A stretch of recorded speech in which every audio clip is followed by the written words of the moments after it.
요즘 네. 눈 건강에 대해서 관심이 진짜 많아요. 그쵸. 눈이 막 치기도 하고 그런 경우가 많은데 눈 건강에 좋은 음식이나 네. 습관 같은 걸 좀 얘기해 주시면 너무 좋을 것 같아요. 다들 그냥 어렸을 때부터 많이 들어보셨던 게 당근 안 먹으면 엄마가 너 당근 먹어야 눈 좋아진다. 시금치 먹어야 눈 좋아진다. 이런 얘기 다 들어보셨을 것 같은데요. 사실 어떤 식품을 열심히 먹는다고 해서 눈이 정말 밝아지냐 라고 물으신다면 그건 제가 장담 드릴 수가 없습니다. 그러나 눈 건강을 평균적으로 유지하는 데 있어서 중요한 영양소가 있는 것은 사실이에요. 눈이라는 기관은요.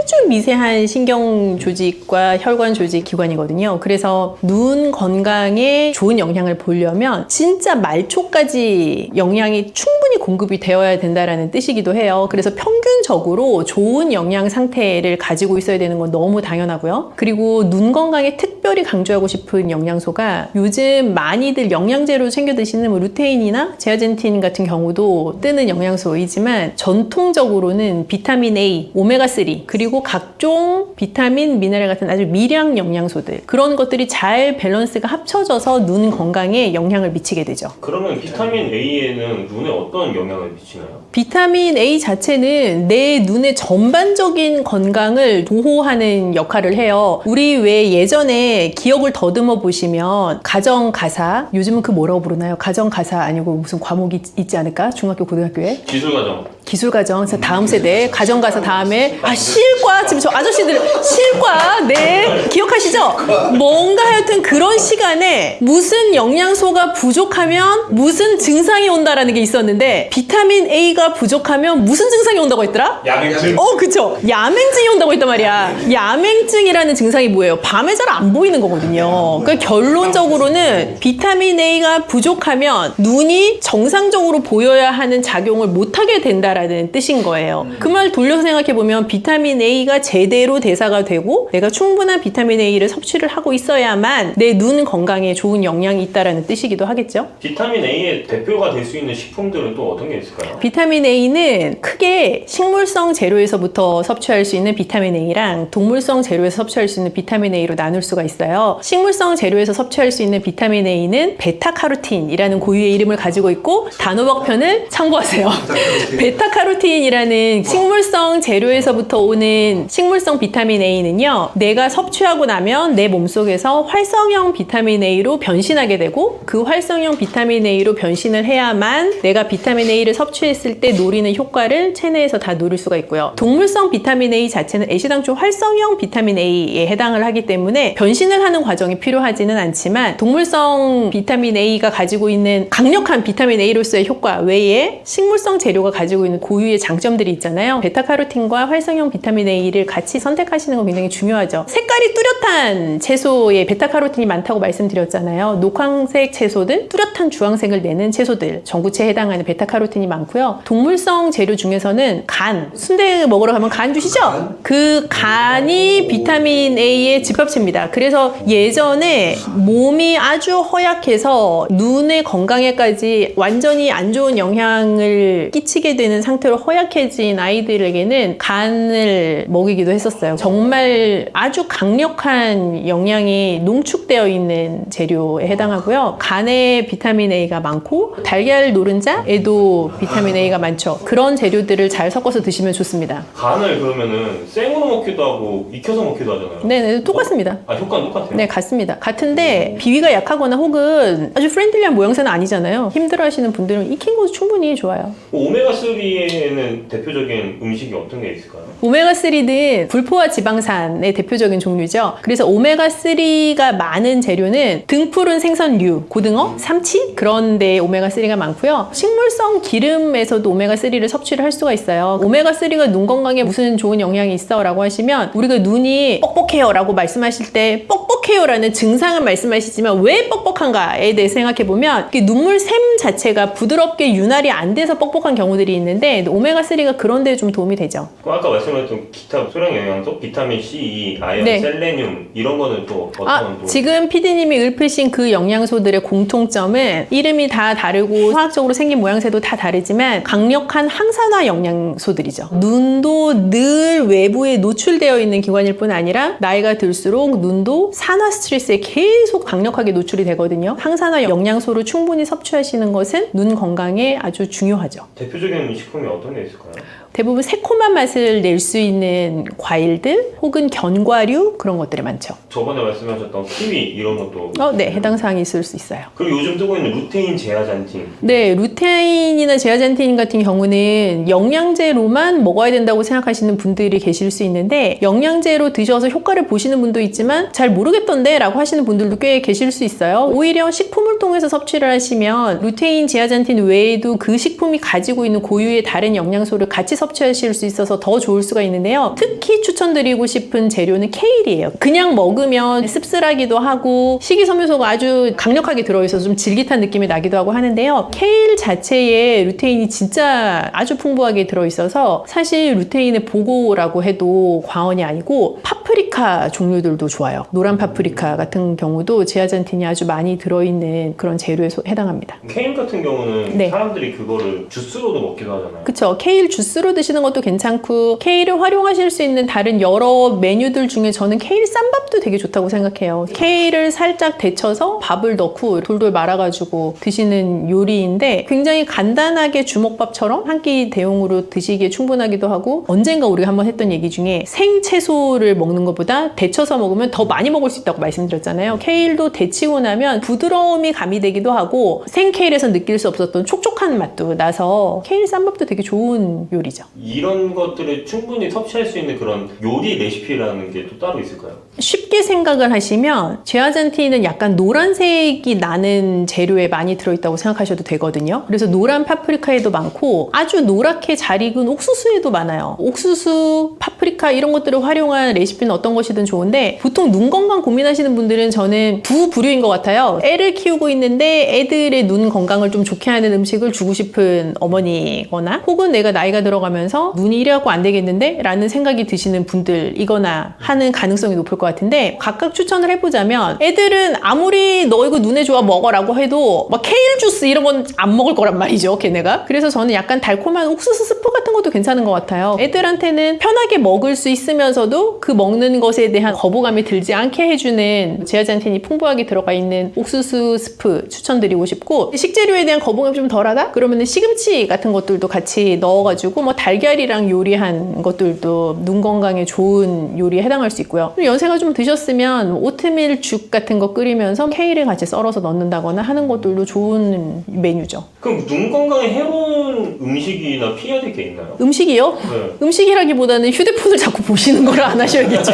카카오톡 이런 거 정말 깨알 같은 글씨 막 이렇게 보내고 껌껌한데 막 이불 안에 들어가서 휴대폰 보고 이런 거를 일단 안 해야겠죠. 그게 사실 제일 안 좋다고 생각하고요. 그리고 자외선 차단을 제대로 해야 되는 거, 선글라스를 착용하시거나 혹은 자외선 차단 안경을 착용하시거나 하는 거 굉장히 중요하다고 생각을 하고 눈이 피로할 때까지 화면을 계속 들여다보는 건 피해야 될 것 같아요. 노트북이 됐든 휴대폰이 됐든 스크린 자체를 계속 너무 집중한 상태로 장시간 보는 것은 눈에 정말 안 좋죠. 눈 건강에 좋은 특별한 무언가가 있어서 그거를 내가 반드시 실천하겠다 하는 것도 좋을 수 있는데요. 그거보다 안 좋은 무언가를 내가 안 하겠다라고 하시는 게 더 좋을 수가 있어요. 예를 들면 카페인을 굉장히 많이 먹는 사람이야 라고 한다면 그 카페인을 좀 줄여보는 노력을 하는 거, 과음을 하는 라이프 스타일을 가지고 있어 그러면 술자리를 좀 줄여보는 거, 매일같이 단 음료를 먹어요, 탄산음료를 마셔요 한다면 그것을 끊으라고는 제가 강요할 수는 없지만 2번 먹을 거 1번만 먹는 거, 뭐 그 정도로 줄여나가는 게 좋죠. 그러면은 마지막으로 실천하면 좋은 습관? 네, 저희 어머니께서 늘 멀리 보기를 강조하셨습니다. 얼마나 멀리 봐요? 예를 들면 우리가 휴대폰을 보거나 어떤 스크린을 볼 때는 굉장히 내 눈과 사물 사이가 가깝거든요. 멀리 보기라는 거는 눈의 힘을 빼고 볼 수 있는 원거리인 것 같아요. 그래서 내가 사무실에 있다면 창 밖에 있는 나무, 멀리 보기를 해서 눈의 근육의 힘을 풀어주는 것들을 반복하시는 게 굉장히 중요하다고 생각해요. 푸른 나무를 계속 보는 게 좋다라고 하지만 사실은 녹색이라는 것 자체가 시력을 좋게 한다는 개념이라기보다 계속 멀리 있는 것을 바라보는 개념이 아닐까 하는 생각이 드는데요. 눈 건강에 관심이 많은 저희 구독자분들을 위해서 마지막으로 한마디 해주시면 좋을 것 같습니다. 눈 건강은 사실 어떤 하루 이틀 관리의 개념이라기보다는 계속 누적하고 축적하고 인내심을 가지고 행해야 되는 것 같아요. 어느 날 눈이 너무 피곤하니 오늘은 멀리 보기도 하고 눈 마사지도 하고 챙겨 먹고 술도 안 먹고 하루 해가지고 효과가 사실 있기가 좀 힘들고요. 늘 누적해서 뭔가 실천해 나가는 인내심을 가지고 꾸준히 하실 수 있는 나만의 방법을 잘 세팅해 나가시면 좋겠습니다. 네, 안녕하세요. 반갑습니다. 오이를 많이 드시는 것 같아요, 사람들이. 더우니까 사실 오이만한 게 없거든요. 그 등산 갈 때 꼭 오이를 꼭 챙겨가요. 그쵸. 수분 보충. 그 오이에 대한 효능을 좀 많이 궁금해하세요. 오이요. 네. 대표적인 다이어트. 오이 자체는 중량 대비 칼로리가 엄청 낮아요. 수분이 많은 채소이기 때문에 그리고 당도 거의 함유되어 있지 않고요. 섬유소 들어있고 수분이 대부분 그리고 다른 것들이 다 비타민 C 같은 걸로 채워져 있어서 오이 다이어트 하시는 분들 꽤 많을 텐데 여름에. 그 오이에 대해서 네. 그 피부 건강, 해독에도 좋다는 얘기가 있어요. 사실은 수분을 충분히 섭취하는 게 해독에는 굉장히 중요한데 맹물을 먹으라 그러면 많이 못 먹어요. 그런데 오이를 좋아하시고 사랑하시는 분들한테 오이를 뭐 하루에 2개 드세요? 3개 드세요? 어렵지 않게 드시거든요. 그러면서 수분을 또 충분히 받아들이게 되기도 하고 그럼 자연스럽게 해독 효과, 뭐 붓기를 빼는 효과 같이 나타날 수 있죠. 다이어트로 연결되기도 하고요. 그러면 오이의 대표적인 효능 5가지만 좀 찍어서 얘기해 주세요. 5가지. 일단 붓기 제거. 왜 붓기 제거인가요? 충분한 수분. 충분한 수분 때문에? 네, 그게 되게 중요해요. 그래서 뭔가 내가 뭐 물을 많이 마시라고 하는데 좀 맹물 먹기 힘들어요 하시는 분들 각자의 방법이 있으실 거예요. 예를 들면 뭐 레몬수를 드시는 분도 계실 테고 보리차를 생수 대신 드시는 분도 계시고 다양할 텐데 오이를 드셔도 돼요. 굉장히 충분한 수분을 공급받을 수 있는 채소에 해당해요. 그래서 붓기 제거 일단 중요하고요. 수분 공급에서 따라 나오는 해독작용, 해독작용. 뭐 거기에서부터 연결되는 다이어트. 그게 3대 효과라고 생각하는데요. 그리고 만약에 오이 껍질을 깨끗하게 세척해가지고 드실 수 있다면 오이 껍질은 속보다 섬유소가 훨씬 많거든요. 그래서 섬유소도 같이 먹을 수 있고 그럼 당연히 장 건강에도 도움이 되겠죠. 레몬수랑 보리차도 이렇게 비교를 해주셨어요. 네. 근데 제가 듣기로는 레몬수도 다이어트에 효능이 그렇게 좋다고 들었었는데 오이랑 레몬수를 비교했을 때는 어느 게 좀 더 좋다고 볼 수 있을까요? 그런 비교하는 질문 많이 물어보시는데 그게 제가 레몬수가 좋다, 뭐 오이가 좋다라고 사실은 딱 대답할 수는 없고요. 이거는 그렇게 생각하시면 돼요. 우리나라 사람들이 요즘 오이에 대해 불호인 분들이 많으세요, 꽤. 오이 안 드시는 분들은 뭐 토마토도 안 드시고 수박도 안 드시고 이제 그런 경우가 많은데 오이 안 드시는 분들한테는 당연히 오이 먹으라 그러면 효과가 없겠죠? 그럼 본인의 방법을 찾는 거죠. 근데 나는 뭐 위장이 안 좋아, 위가 좀 예민하고 불편해 하시는 분들은 또 레몬수가 괜히 자극적일 수 있죠. 그래서 나한테 맞는 걸 찾아가시는 게 중요한 거죠. 좀 위장이 안 좋으신 분들은 그 레몬수 대신 오이로 다이어트를 하시는 게 좋고. 네, 그렇게 생각하실 수 있죠. 네. 만약에 오이 알러지나 오이를 좀 불호하시는 분들은 레몬수를 드시면서 또 그럴 수 다이어트 있죠.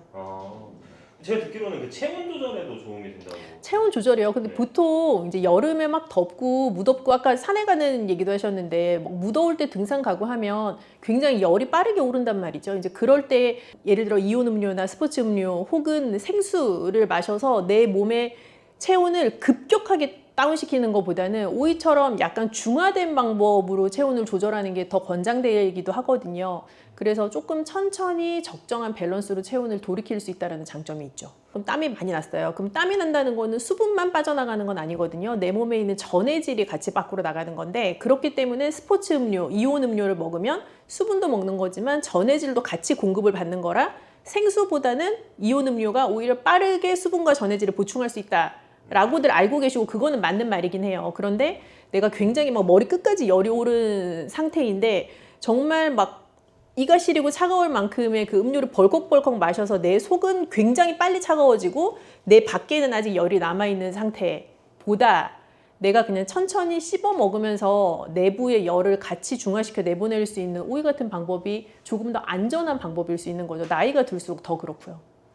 그렇게 되면 약간 심장마비나 그런 쪽으로도 올 수 있는 건가요? 아주 심각하면 그럴 수 있겠죠. 오이 껍질에는 네. 혹시 어떤 효능이 있는지 좀 구체적으로 말씀해 주세요. 오이 껍질이 더 진하고 오이 속은 좀 희끄무레 하잖아요. 네. 그래서 오이 껍질에 굉장히 영양소가 어떻게 보면 밀집되어 있는, 그 색깔로부터 오는 항산화 성분의 영양소가 밀집되어 있다고도 볼 수 있는데, 아마 고등학교, 중학교 시간, 생물 시간에 다 엽록소 뭐 이런 거 들어보셨을 거예요. 네. 그거 이제 클로로필이라고 부르는 건데요. 오이 껍질에는 클로로필이 굉장히 많아요. 그래서 농약 문제 때문에 이제 껍질을 보통 벗기고 요리를 하시기도 하고 뭐 반쯤 벗기기도 하고 하시는데, 뭐 식초물이나 그런 데다가 담궈놨다가 하시게 되면은 너무 뾰족뾰족한, 어떤 오이에 따라서 이 뾰족뾰족한 게 있기도 하잖아요. 그런 네. 것만 잘 제거하시면 껍질 같이 섭취하시는 거 언제든지 권장드리죠. 오이 지금까지 얘기만 들었을 때 너무 좋은 것 같아요. 슈퍼푸드처럼 느껴지는데 오이와 함께 먹으면 안 되는 음식이 있을까요? 뜨거운 곳에 있을 때, 혹은 내가 막 머리끝까지 열이 올랐을 때 나를 이렇게 좀 차갑게 진정시켜 줄 수 있는 거다라는 말씀드렸는데, 그거를 조금만 반대로 생각해 보면 너무 찬 성질이 있는 식품이랑은 안 맞는 거예요. 예를 들면 오이랑 뭐 찬 우유를 벌컥벌컥 같이 먹는다거나, 상상만 해도 배가 아프지 않으세요? 그렇죠. 그렇게 먹는 건 별로 안 좋고, 오이랑 당근을 같이 먹는 게 무슨 치명적이어서 안 좋은 게 아니라 서로 가지고 있는 영양 성분 사이에 약간 상충이 일어날 수도 있어요. 그런데 내가 얘랑 얘를 같이 먹으니까 정말 내 몸에 별로야, 이렇게까지 느끼려면 한 트럭씩 먹어야 돼. 그렇게까지는 아니지만 어쨌든 영양 성분상의 작용으로 봤을 때는 오이랑 당근을 같이 먹는 게 뭐 좋은 밸런스는 아니다. 그 정도로 생각하셔도 될 것 같아요. 근데 이걸 어떻게 생각하셔야 되냐면, 이제 음식의 성질에 있어서 차다라고 하는 거는 음식 자체가 차갑다, 뭐 음식 자체가 뜨겁다, 그런 개념이라기보다는 내 몸에 들어왔을 때 찬 성질을 가지고 있다로 이해를 하셔야 되는데, 이제 말씀하신 것처럼 오이 냉국을 예를 들면, 우리가 오이 냉국 만들 때는 식초도 들어가게 되고, 뭐 미역 같은 재료도 같이 들어가고, 양파 같은 것도 뭐 슬라이스해서 들어가기도 하고, 그래서 오이의 찬 성질을 보완해 줄 수 있는 다른 재료들이 같이 들어가요. 그 오이 냉국 자체는 오히려 여름철에 더 수분을 빠르게 공급해 줄 수 있고 좀 입맛도 돋궈줄 수 있는 메뉴가 되기도 하죠. 양파나 이런 것처럼 오이 냉국에 들어가면 좋은 재료들 좀 몇 개. 미역, 양파, 그리고 뭐 식초 반드시 들어가니까 좋은 식초. 요즘 많이 말씀하시는 뭐 발사믹 식초 같은 것도 비싸다고 다 좋은 건 아니고요. 그냥 나한테 맞는 적당한 향을 가지고 있는, 그리고 뒷면 돌려보셨을 때 뭔가 첨가물 없이 자연 발효된 그런 식초는 뭐 브랜드 상관없이 모두에게 좋죠. 레몬수는 사실은 마시면 나중에는 배가 고플 것 같은데, 근데 이것도 말하자면 다이어트를 하려면 너무 많이 먹으면 안 될 텐데. 레몬수도 다이어트에 도움이 되고 오이를 먹는 것도 다이어트에 도움이 되는 건 사실인데, 이제 질문의 핵심은 레몬수를 먹으면 배가 꺼져서 후속적으로 음식을 더 많이 먹게 되지 않냐, 뭐 이제 그런 심도 있는 질문이었던 것 같아요. 뭐 그럴 수도 있지만요, 사실 레몬에 들어있는 성분이 소화가 잘 되게 해주는 성분도 분명히 있지만 그 자체를 가지고 나의 식욕을 약간 저하시킬 수 있는 효과가 있기도 또 해요. 그래서 레몬을 먹고도 내가 위장이 좀 불편한 걸 느끼지 않고 위가 예민하게 느껴지지 않으시는 분들이라면 하루에 한 반 개 정도의 레몬을 이렇게 생수에다가 채워놓고, 즙을 짜서 채워놓고 그거를 수시로 마시는 건 전 추천드리고 싶고, 그러면 자연스럽게 레몬 안에 들어있던 강력한 비타민 C의 항산화 성분도 내가 섭취할 수 있기 때문에 뭐 꼭 소화가 잘 돼서 배가 고파진다? 물론 그런 부작용이 있을 수 있지만 그래도 레몬수의 엄청난 효과는 여전히 있다고 생각하고요. 레몬수보다 나는 오이파야 하시는 분들은 오이를 많이 먹어서 열량을 과다 섭취하여 다이어트에 도움이 안 된다라고 생각하시려면 정말 한 2트럭 드셔야 돼요. 오이는 거의 열량이 없는 채소라고 생각하시면 돼서, 오히려 과량의 오이를 먹었을 때 나타날 수 있는 문제는 뭐 설사가 난다거나 하는 이슈가 차라리 생길 수가 있죠. 이게 과열량을 섭취하게 되는 확률은 거의 없고요. 그래서 오이를 뭐 내가 하루에 몇 개까지 다이어트 할 때 먹어도 되냐, 그럼 제가 여기서 30개까지 드셔도 됩니다, 이렇게 말씀드릴 수는 없고, 뭐 하루에 한 양심적으로 한 3개 정도까지 되지 않을까. 왜냐하면 사실 이제 나이가 들수록 나타나는 공통 문제 중에 하나가 변비거든요.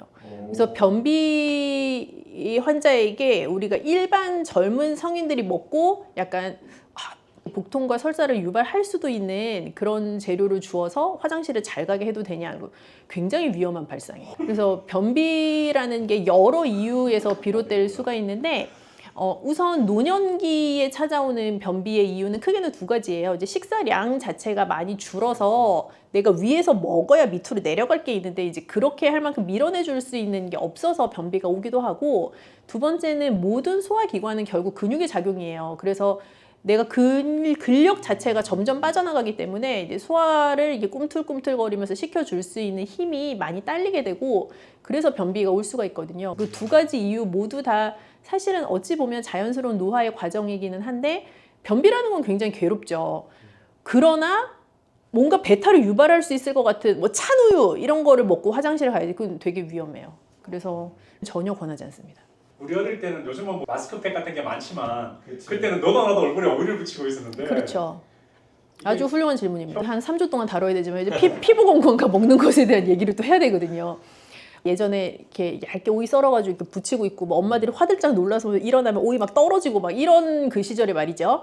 그 오이 팩이 정말 좋아요. 왜 좋은데? 라고 하실 텐데요. 일단 오이 냉장고에서 나왔잖아요. 시원하잖아요. 그 슬라이스 얇게 하면 얼굴에 탁 붙거든요. 시트지처럼. 그래서 일단 내 얼굴에 올라있는 이 열을 다운시키는 데 굉장히 도움이 되고 뭐 당연히 얼굴 열이 이렇게 내려가니까 사람 기분이 좋아지지 않겠어요? 그러니까 오이의 상큼한 냄새도 나면서 얼굴 열도 좀 내려가고 이 피부에 즉각적인 수분 공급도 되는 것 같고 하니까 기분이 당연히 좋죠.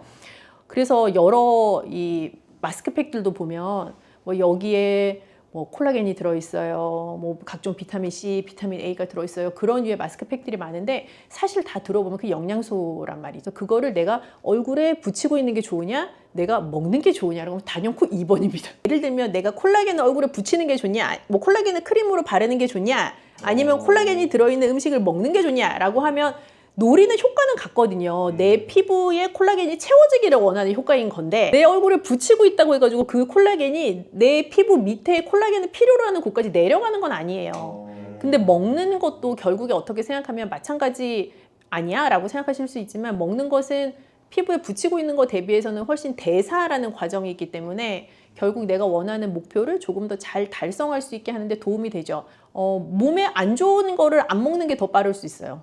술, 탄 거, 뭐 기름진 거 뭐 이런 거. 그럼 박사님 붙이고 먹고 두 개 다 하시나 보네. 아, 저는 오일 좋아해요. 여름에 많이 먹는 재료 중에 하나예요. 안녕하세요.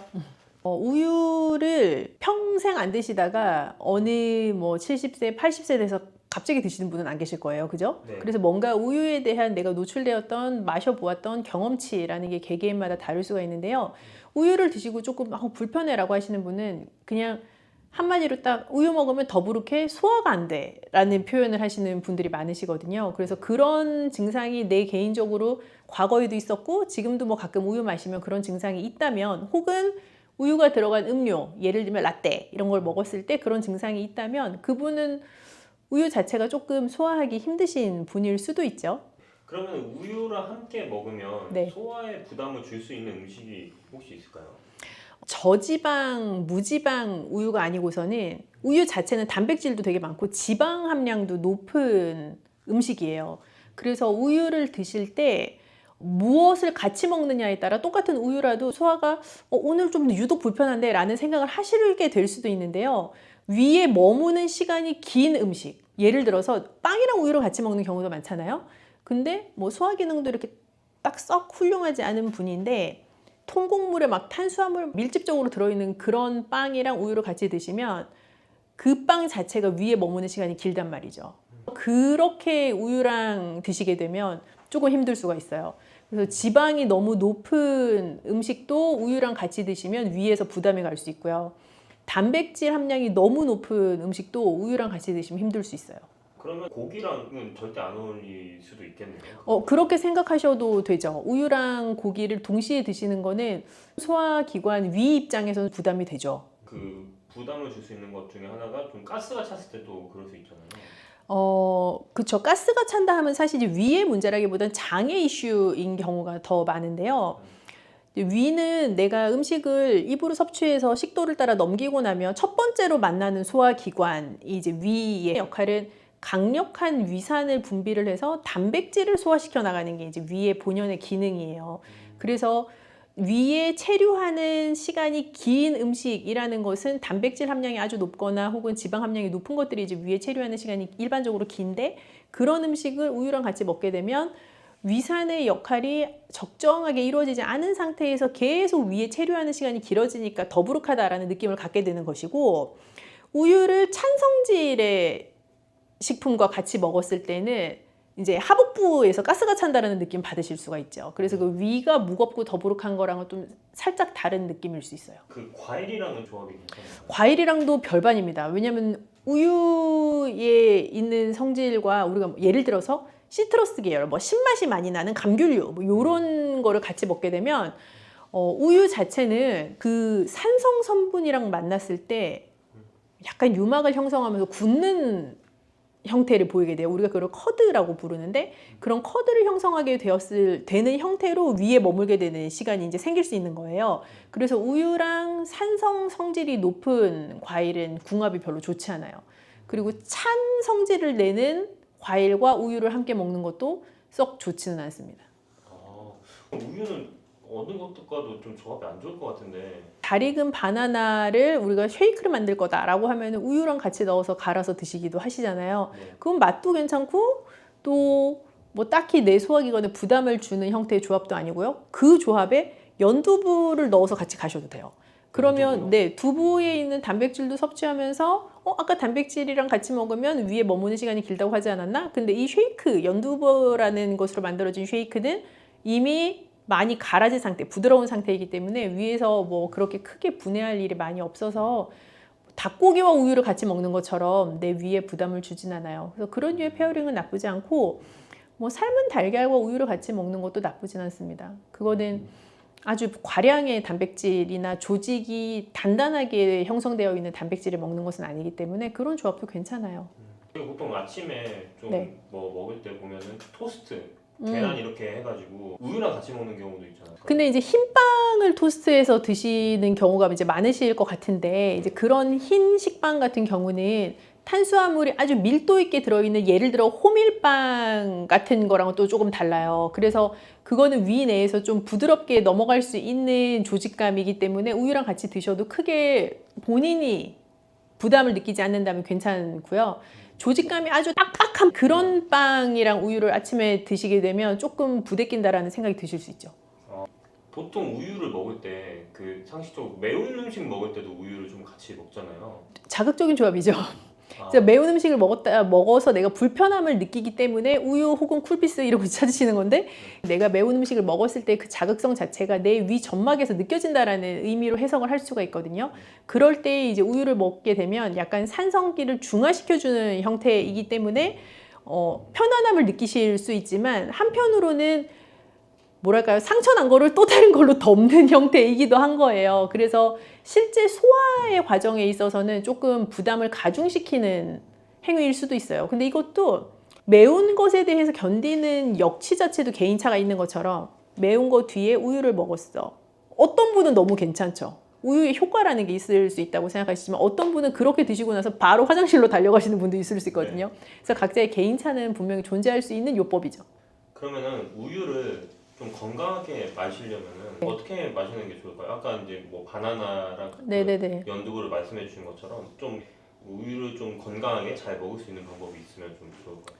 일단 우유 자체를 뭐 좋아하시고 소화하시는데 크게 불편함이 없다고 하면 저는 성장기 어린이들한테는 뭐 무지방, 저지방 선택하는 것보다 그냥 일반 흰 우유를 선택을 해서 뭐 잘 익은 바나나나 혹은 오트 그런 거를 넣어서 이제 갈아가지고 먹는 방법도 좋다고 생각하고요. 이제 그 방법이 일반 우유를 그냥 먹는 것보다 조금 더 좋겠다라고 생각을 하는 이유는 우유 자체의 액체의 흐름성보다 바나나나 귀리를 우유와 함께 갈고 나면 좀 뻑뻑하잖아요.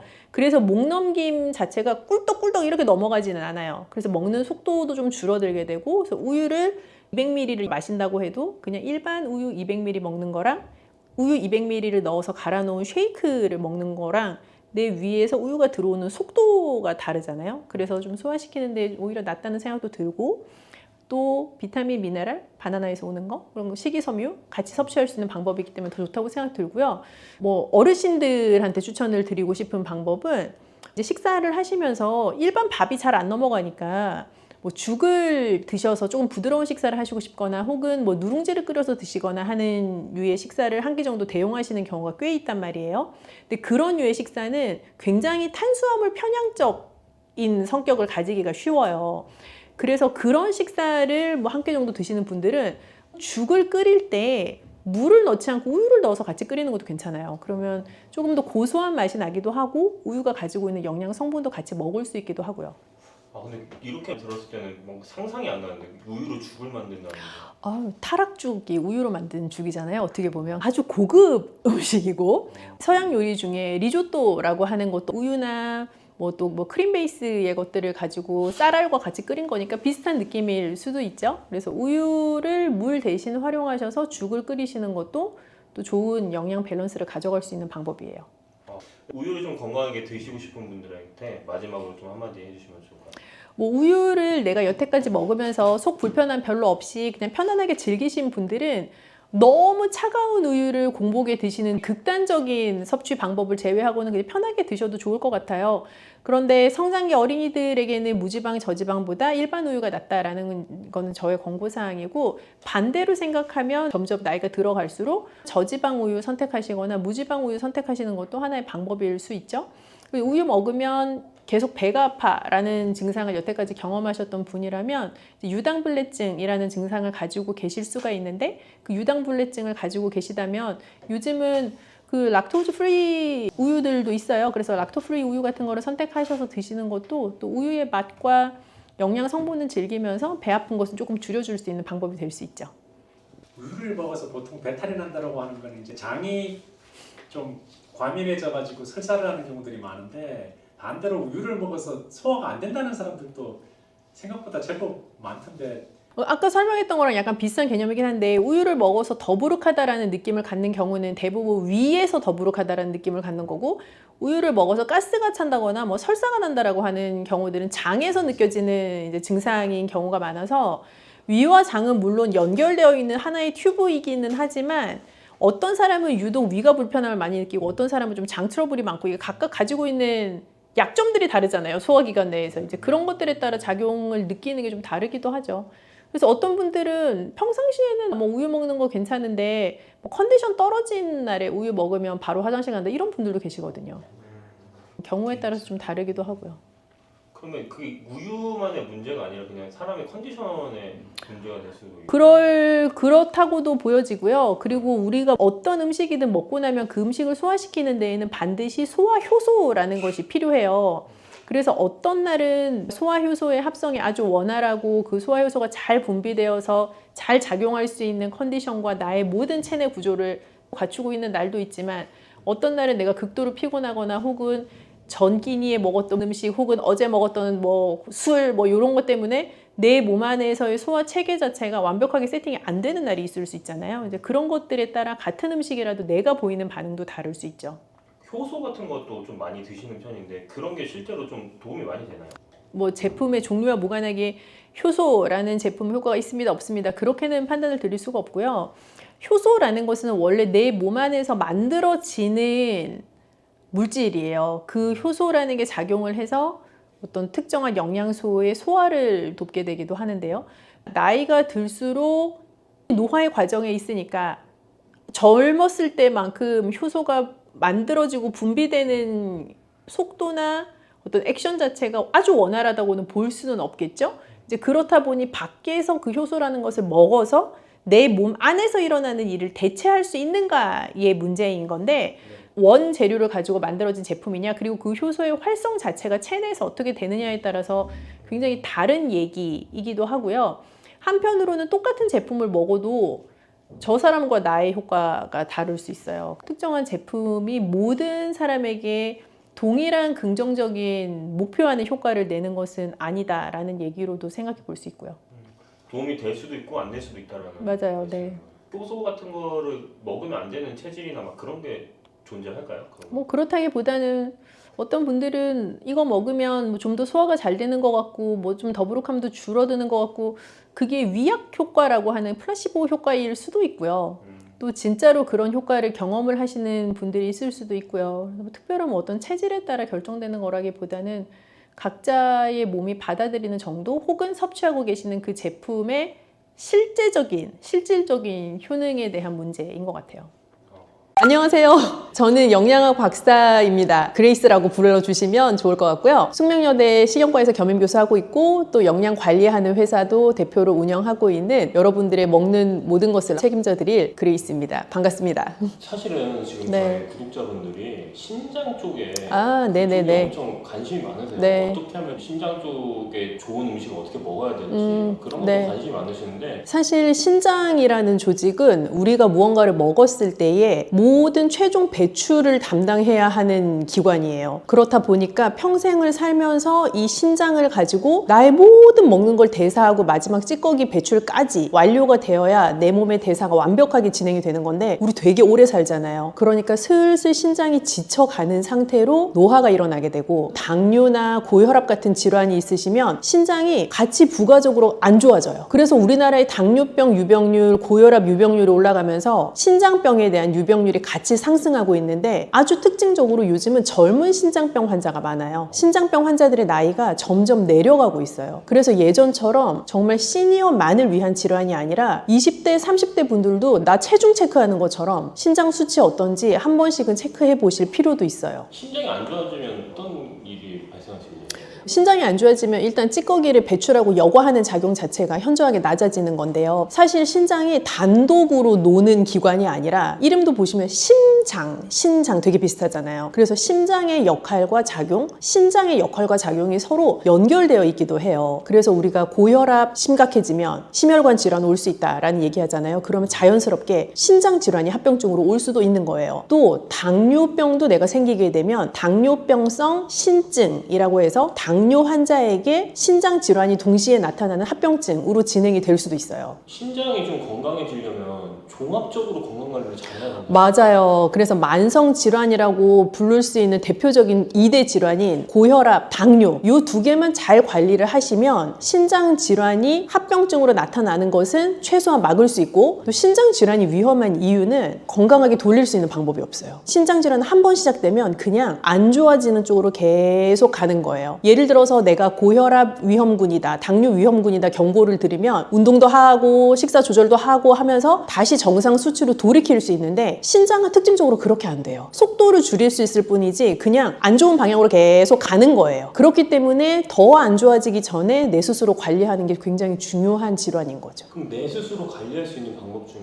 어떤 종류가 있는지 설명해 줄 수 있을까요? 사실은 거의 유일하고도 아주 중요한 게 식사 관리인데요. 먹는 것을 관리하는 것은 아주 중요해요. 그래서 특히 뭐가 중요하냐면 소금 섭취. 그러니까 고혈압 환자랑 같아요. 나 저염식 먹는 거 그리고 평생 지속할 수 있는 저염식 하는 거 굉장히 중요하고요. 두 번째는 단백질. 요즘 보통 머슬업 할 거야 그 단백질 엄청 많이 드시고 50대, 60대 되신 분들도 단백질 챙겨 먹어야 근 감소증 안 온다 하면서 많이 챙겨 드시잖아요. 그런데 신장이 안 좋아지기 시작하면 단백질이라는 영양소는 굉장히 신장에 무리가 가는 영양소가 돼요. 그래서 적정량만큼의 단백질을 챙겨 드시는 게 굉장히 중요하고 또 다음 세 번째는 인과 칼륨이라고 하는 우리 몸에서 정상적인 대사에 꼭 필요한 미량 영양소이지만 신장에는 무리가 될 수 있는 미량 영양소 그걸 잘 적정한 양만큼 섭취하는 게 중요해요. 근데 신장병 환자들에게 제가 적정량이라는 단어를 쓰는 게 참 죄송한데 대체 적정량이 뭐냐라고 많이 물어보시거든요. 단백질의 적정량은 쉽게 탁구공 크기 생각하시면 될 것 같아요. 탁구공을 생각하시면 딱 그냥 그 정도 양만큼 내가 한 번 먹을 때 먹는다라고 생각하시면 대부분 한국인 성인한테서는 적정한 양에 해당할 수 있어요. 칼륨이나 이런 걸 조심해야 된다고 말씀하셨는데 네. 어느 정도까지 조심해야 되는지 솔루션이 혹시 있으신가요? 네. 그 신장병 환자분들의 문의가 워낙 많아서 사실 저희가 되게 사명감을 가지고 쓴 책이 바로 이것입니다.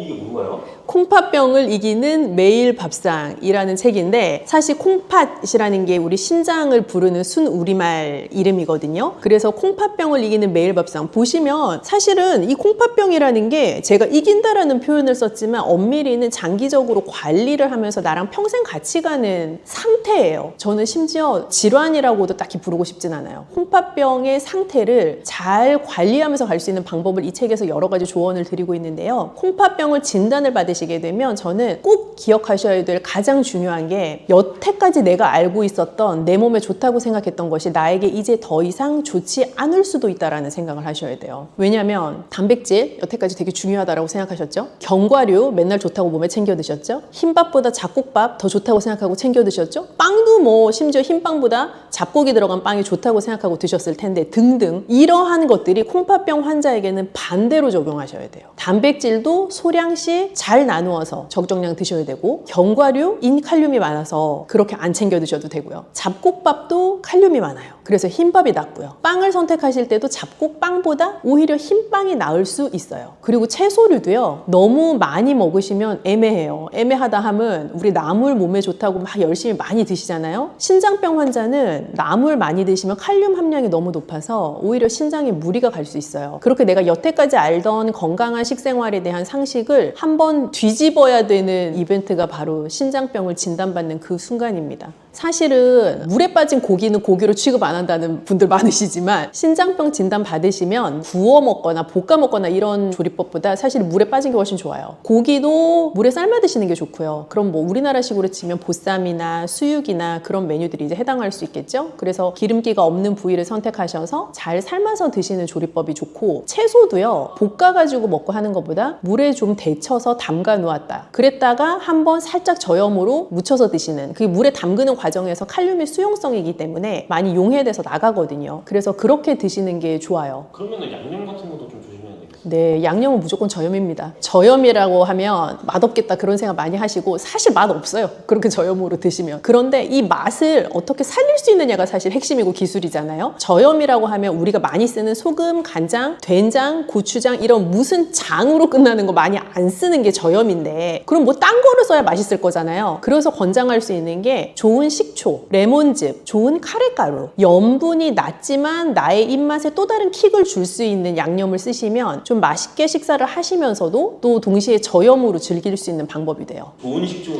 어떤 게 좋은 식초, 제가 이렇게 말씀드리면 좀 배신감이 느껴지실 수 있지만 모든 좋은 식재료는 사실 가격과 비례하거든요. 비쌀수록 좋다는 예, 식초는 사실 비쌀수록 좋은데 비쌀수록 좋다라는 것도 잘 생각을 해보셔야 되는 것이 무조건 비쌀수록 좋은 게 아니라 뒤에 성분을 보았을 때 추가적으로 당이 포함되어 있거나 무언가 이걸 인공적으로 발효를 했거나 하는 거 말고 자연 발효로 끝까지 나한테 전달될 때까지 추가적인 당의 애돈 없이 나온 식초가 좋은 식초죠. 그럼 발사믹 같은 게 좋은 예시가 될 수 있나요? 발사믹도 종류가 굉장히 많아서 모든 발사믹이 방금 제가 말씀드린 기준에 해당하는 것은 아니고요. 그래서 자연 발효된 식초를 찾아보겠다라고 생각하시면 좋을 것 같아요. 그럼 마늘은 어떤가요? 마늘은 좋은데 마늘이 또 제가 좋다고 말씀드리면 막 하루에 한 줌씩 드실까 봐 이게 또 감이 너무 좋다고 말씀 못 드리는데 모든 건 적정량이라고 말씀드렸잖아요. 우리가 곰이 사람 되려고 마늘 먹는 거 아니기 때문에 적정량을 드시는 게 일단 중요해요. 한 번 드실 때 한 2쪽, 3쪽 정도는 괜찮을 것 같아요. 그리고 생마늘 드시면 속이 아리는 분들이 있어요. 마늘의 성분 중에 속을 좀 자극할 수 있는 성분이 있기 때문인데 신장병 앓으시는 분들 중에서는 식사하는 재미가 없다라고 말씀하시는 분들이 많으시거든요. 그만큼 가려야 되는 식재료가 많기 때문인데 마늘도 좋다고 해서 생마늘 막 이렇게 드시면 그렇지 않아도 약간 식욕과 밥맛이 떨어진 상태에서 더 속이 불편하실 수가 있어요. 그래서 약간의 올리브유 같은 데 잘 구워서 드시는 것도 방법일 것 같아요. 콩팥을 좀 잘 관리하고 싶으면 네. 절대 피해야 되는 음식도 있을 것 같아요.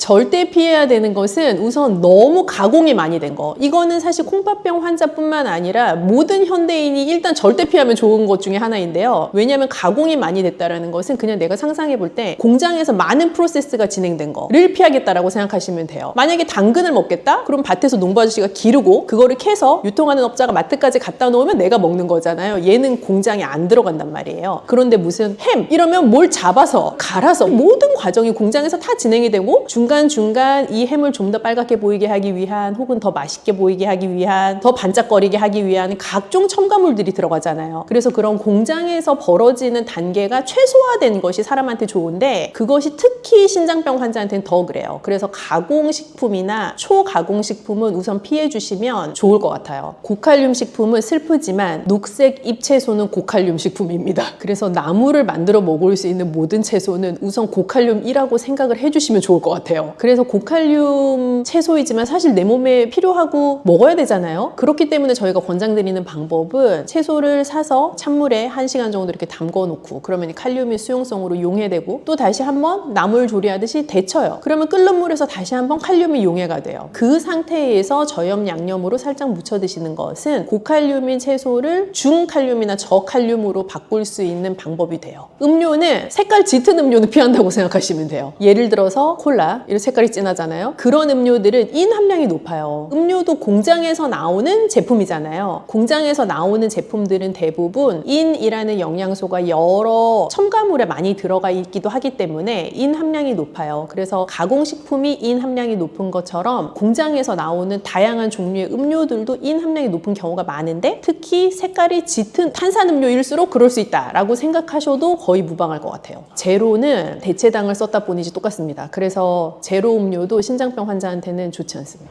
하루 식단을 챙기는 게 너무 쉽지 않아요. 왜냐하면 하루에 3끼나 먹어야 되는데 하루 3끼를 매번 똑같은 걸 먹을 수도 없고 너무 지겹단 말이죠. 그래서 사실 이 책에 보시면 하루 식단을 꾸릴 수 있는 아주 쉽고 간단한 방법이 많이 제한이 되어 있고, 게다가 저는 또 이 음식은 예뻐야 된다고 생각하기 때문에 아주 예쁘게 먹을 수 있는 많은 방법들도 나와 있어요. 신장에 좀 고민이 많으신 구독자분들을 위해서 한마디. 네, 사실 신장병에 걸리면 인생 살면서 되게 중요한 재미가 먹는 재미인데 그 먹는 재미를 많이 포기하셔야 된다라는 슬픈 감정을 느끼실 수도 있어요. 그런데 어찌되었건 신장병이 있다라는 것을 알게 되셨다는 건 그만큼 관리할 수 있는 기회가 나에게 주어졌다라는 것이기도 해서 지금부터라도 내가 지금 상태에서 가장 재미있게 즐겁게 맛있게 먹을 수 있는 음식들을 찾아 나가시면 좋을 것 같아요. 그래서 먹는 즐거움도 너무 많이 포기하지 마시고 또 내 상태에 대한 관리도 너무 부정적으로 생각하지 마시고 그 두 개를 잘 밸런스를 이루어 가실 수 있었으면 좋겠는데, 그런 방법들을 제가 다른 영상 통해서도 다양하게 한번 제안을 드려볼게요.